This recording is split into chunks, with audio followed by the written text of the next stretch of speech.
भोजपुरी के trending star Khesari Lal Yadav का हर दूसरे तीसरे दिन नया गाना रिलीज किया जाता है।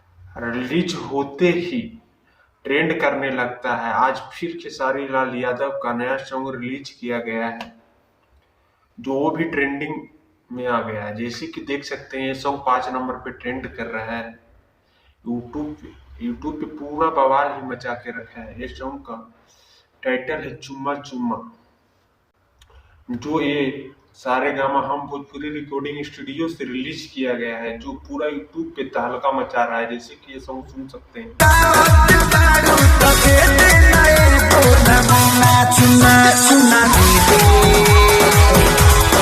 आई होप आपको सॉन्ग अच्छा लगा तो लाइक सब्सक्राइब शेयर करें। मिलते हैं नेक्स्ट ट्रेंड सॉन्ग के साथ, तब तक के लिए बाय।